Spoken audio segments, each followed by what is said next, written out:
बांके बिहारी मंदिर प्रबंधन में बड़ा बदलाव होने जा रहा है। दोनों ही सदनों में यहाँ पर बांके बिहारी मंदिर विधेयक को कानूनी रूप में पारित किया गया, जिसको राज्यपाल द्वारा मंजूरी मिल चुकी है। इस समय हम जो मौजूदगी है बांके बिहारी मंदिर में, आप देख सकते हैं जिस तरह का इस समय नए साल आने वाला है और वीकेंड का टाइम चल रहा है, तो बड़ी तादाद में यहाँ श्रद्धालु आ रहे हैं। श्रद्धालु अपने आराध्य के दर्शन करने के लिए, एक झलक पाने के लिए लालायित होते हैं। तो उसी व्यवस्था को और पूर्ण रूप में सुचारू बनाने के लिए सरकार द्वारा लगातार एक कोशिशें की जा रही है। उसी कोशिशों के तहत यहाँ पर बांके बिहारी मंदिर का ट्रस्ट बनाया जा रहा है। ट्रस्ट में यहाँ पर 18 सदस्य होंगे, जिनमें 11 लोग पदायन होंगे और उसके बाद में बाकी लोग मनोनीत रहेंगे। जो लोग रहेंगे वह लोग वैष्णव संप्रदाय से जुड़े हुए लोग हैं। उनको पूजा पद्धति की पूरी जानकारियां होंगी। उसी के साथ साथ जो लोग 11 हैं ये तो मनोनीत रहेंगे, बाकी जो पदेन 7 अधिकारी रहेंगे ये अधिकारी वर्ग के लोग रहेंगे, जैसे जिलाधिकारी, एसएसपी एवं सब तमाम जो प्रशासन के लोग हैं वो इसमें रहेंगे।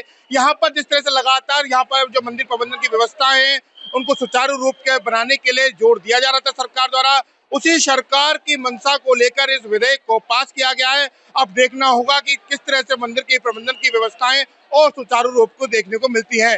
बांके बिहारी ट्रस्ट न्यास अध्यादेश को उत्तर प्रदेश विधानसभा और विधान परिषद दोनों ही सदनों में पारित किया गया है। इसके बाद में राज्यपाल की मंजूरी मिली गई और कानून को पारित किया गया। हमारे साथ में सुप्रीम कोर्ट द्वारा हाई पावर कमेटी के मनोनीत सदस्य दिनेश गोस्वामी जी हैं। गोस्वामी जी, ये जो विधेयक पास किया गया है इससे क्या क्या व्यवस्थाएं और सुचारू होंगी और क्या इससे और बेहतर व्यवस्थाएं हो सकती हैं? देखिए, मैं सबसे पहले अपने माननीय मुख्यमंत्री जी का, विधानसभा के सभी सदस्यों का और विधान परिषद के सभी सदस्यों का बहुत बहुत धन्यवाद कहना चाहता हूं कि उन्होंने मंदिर की सुव्यवस्था के लिए, सुगम दर्शन के लिए और उन्होंने एक कानून बनाया, कानून पास किया। ये सनातन धर्म के लिए एक बहुत बड़ा किया गया काम है इस सरकार के द्वारा। तो सबसे पहले मैं उनको धन्यवाद देना चाहता हूं। देखिए, सरकार सतत प्रयत्नरत है और जब आप कोई अच्छा काम करने जाएंगे हैं तो दुनिया भर की असुविधाएं भी आएंगी, और अगर आराम से कोई अगर विपक्ष नहीं होगा, सशक्त नहीं होगा तो कोई काम अच्छा नहीं होगा। तो ठाकुर जी ने, है नहीं, वो भी रखा है, सरकार के ऊपर कमांड भी रखा है, हम लोगों के ऊपर कमांड भी रखा है ये। और मैं आपको आपके माध्यम से एक बात कहना चाहता हूं कि देखिए, भक्ति दोनों ही कर रहे हैं, भाव दोनों के ही हैं, वो एक बात अलग है, अलग अलग विचार हैं। तो ये बहुत अच्छा काम हुआ है, सरकार ने बहुत अच्छा काम किया। क्योंकि आजकल आप देख रहे हैं, पहले 25 तारीख से लोगों बच्चों की छुट्टी होती, लोग कहाँ जाते थे? हिल स्टेशन पर जाते थे, घूमने जाते थे, मतलब पर्पज घूमना ही होता था। आज पर्पज क्या होता है? आज बांके बिहारी मंदिर ही नहीं, इंडिया के हर मंदिर में लोग भक्त जा रहे हैं नव वर्ष मनाने। अब आप देखिए, ये सनातन धर्म का, ये हिंदू धर्म का कितना बड़ा उत्थान है। इस विधेयक के पीछे मंशा क्या क्या उद्देश्य है? आखिरकार विधेयक को पारित करना, कानून को लेके आना, राज्यपाल जी की मंजूरी, और आखिरकार उद्देश्य क्या था? देखिए, इसके 3 उद्देश्य मेरे, सरकार के क्या थे वो मैं नहीं जानता। मैं जिन उद्देश्यों को लेकर चला, जिन उद्देश्यों के लिए मैंने संघर्ष किया, वो था, सबसे पहला था सुप्रबंधन। यहाँ पर कई सालों से 2016 से तो कोई प्रबंधन नाम की चीज ही नहीं थी, उसके लिए मैंने संघर्ष किया, नाकामयाब रहा। दूसरा होता है सुगम दर्शन। सुगम दर्शन आप कब कर पाएंगे? जब आपके लिए अच्छी व्यवस्था होंगी, और सुगम दर्शन हो गए और सुप्रबंधन हो गए, और सुप्रबंधन के लिए कोई अच्छी बॉडी होनी चाहिए। आसमान में और हवा में प्रबंधन नहीं होता है। तो मैं ये लेके चला था, और शायद सरकार से और मेरी मंशा मिलती थी, तो मैंने उनका भरपूर स्वागत किया। मैं आज भी बहुत बहुत स्वागत करता हूँ। न्यास, देखिए, ये न्यास भी, अगर मान लीजिए, मैं जो कह रहा हूँ, मेरा मानना ये है कि ये भी एक टेस्टिंग है। जैसे कि अभी एक कमेटी बनी थी, हाई पावर कमेटी, जिसमें मैं सदस्य था, वो भी एक वो था, सुप्रबंधन के अंतर्गत था, और ये भी है, एक ही चीज है, पर इसमें और उसमें थोड़ा अंतर है।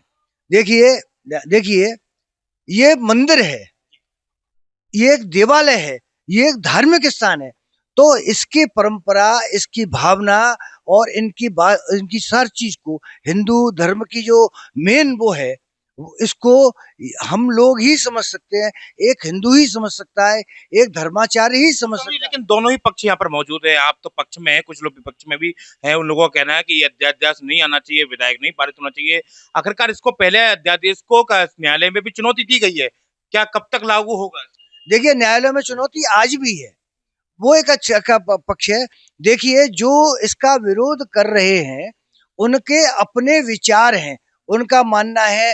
देखिए, एक बात मैं आपको बताऊं, आज मैं जिस घर में रह रहा हूं, है नहीं, और वो बहुत बड़ा परिवार है, बहुत बड़ा होते और अखंड बड़ा हो जाता है, तो उसको सुव्यवस्थित करने के लिए कुछ करना पड़ेगा। अब हमारा जो वो है मंदिर, हमारे अब मन में ये बस गया है कि ये हमारा है, ठाकुर हमारा है। अगर वो जाएगा है तो पीड़ा तो होगी।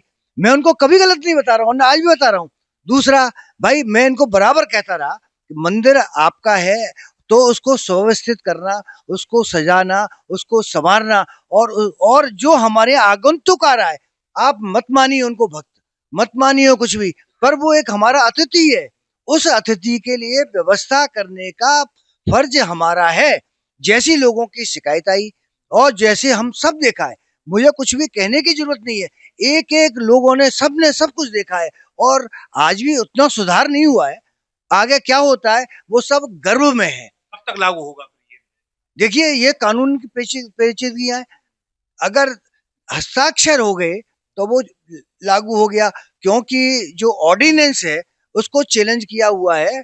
अब ये चीज तो कोई वकील ही बता सकता है, मैं तो बिल्कुल अंगूठा छाप आदमी हूँ। इससे आपका कहना है कि इससे बेहतर व्यवस्थाएं होंगी, प्रबंधन में व्यवस्थाएं होंगी, आने वाले श्रद्धालुओं के दर्शन की व्यवस्था अच्छी बिल्कुल, बिल्कुल होगी। तो ये हमारे साथ में दिनेश गोस्वामी जी थे, जिन्होंने बताया कि इस विधेयक के पास होने के बाद में मंदिर प्रबंधन में बदलाव होंगे, जिन बदलावों से जो श्रद्धालु बड़ी संख्या में बांके बिहारी के दर्शन करने के लिए पहुंच रहे हैं, बड़ी जद्दोजहद उनको दर्शनों के लिए करनी पड़ती है। लेकिन विधेयक पास होने के बाद में यहाँ पर प्रबंध तंत्र द्वारा 18 सदस्यीय कमेटी बनाई जाएगी। ट्रस्ट में जो 11 लोग मनोनीत होंगे, बाकी पदेन लोग होंगे। पदेन जितने भी सभी सदस्यगण हैं, 18 सदस्यगण, उनके द्वारा मंदिर में बेहतर व्यवस्था, दर्शनार्थियों की बेहतर व्यवस्था के लिए जो है कार्य किए जाएंगे, जिसके बाद में आने वाले श्रद्धालुओं को बेहतर व्यवस्था के साथ में बांके बिहारी अपने आराध्य के दर्शन हो सकेंगे। यहाँ पर विधेयक को पास किया गया है बांके बिहारी मंदिर ट्रस्ट के लिए, दोनों ही सदनों में। किस तरह से देखते हैं आप लोग? वो सब पुराना विधेयक है जिसपे पहले से ही सुप्रीम कोर्ट द्वारा आदेश स्टे लिया हुआ है। ये विधेयक कोई मायने नहीं रखता है। इसको समाज को थोड़ा बैलेंस करने के लिए और लोगों को हैरेसमेंट करने के लिए ये सब प्रक्रिया चल रही है। नाबालिग की संपत्ति के केयर टेकर हो सकते हैं आप, न कि स्वामित्व। आप स्वामित्व नहीं ले सकते हैं। आप मन चाहे जैसे अध्यादेश जारी कर रहे हैं, अपने अपने ऑर्डर नए रोज एक नई प्रतिक्रिया निकाल रहे हैं। क्या इससे कुछ लाभ होना है? लेकिन सरकार कह रही है कि विधेयक पास और ट्रस्ट बनने के बाद में जो श्रद्धालु आएंगे उनकी बेहतर व्यवस्था होगी, गोस्वामी के लिए बहुत बेहतर व्यवस्था होगी। आप मुझे ये बताइए, वृंदावन में 5 मंदिर इनके पास है, वर्तमान में वो सरकार के अंडर में ही है। आप उनमें देख के आइए क्या स्थिति है। मैं समझता हूँ राधा वल्लभ जी का निकट मंदिर है पुराना, उसमें स्थिति बहुत दयनीय है। वहाँ न दर्शन है, न भोग है, न राग है, न कुछ है। गोविंद देव जी मंदिर चले जाइए, वहां भी आप देख आइए, वहां भी कुछ नथिंग है, सिर्फ स्टेचू खड़ा है। आप युगल किशोर पंडा जो केसी घाट के पीछे मंदिर है, वो बंद ही पड़ा है। 35-37 हजार मंदिर हिंदुस्तान में बंद पड़े हैं। सरकार उनकी क्या व्यवस्था कर रही है? और सरकार के अंडर में 4 लाख मंदिर है, उनमें क्या अंडर व्यवस्था कर रही है वो? कृपया बताएं। आप जाए वहां देखें, हकीकत में वहां सेवा पूजा हो रही है या नहीं। उनकी विग्रह गोविंद देव जी की जयपुर में है, मदन मोहन जी की करौली में है, गोपीनाथ जी की जयपुर में है, और मध्य प्रदेश पन्ना में युगल किशोर जी की वो विग्रह है। क्या उनको ये सरकार लेके आई? आज तक नहीं लेके आई, जो कि औरंगजेब के जमाने में यहाँ से पलायन हुई थी। क्या उन मंदिरों में कोई व्यवस्था है? वहाँ एक दिया भी जलाने वाले लोग नहीं है। आप व्यवस्था सरकार पे डिपेंड करते हैं। सरकार कभी व्यवस्था नहीं कर सकती। सरकार सिर्फ अपना कोष भरने के लिए सारी व्यवस्था कर सकती है। जो ट्रस्ट बनाएगी उसमें कमेटी में जो लोग रहेंगे, 5 लाख किलो सोना साउथ से उठा चुके हैं, कहाँ गया बताएं? सरकार के नुमाइंदे बताएं। सिर्फ उनका उद्देश्य मात्र पैसा और यहाँ की धन संपत्ति पर नियत खराब है और कुछ नहीं है। प्रेम कौशिक, इंडिया डेली, मथुरा वृंदावन।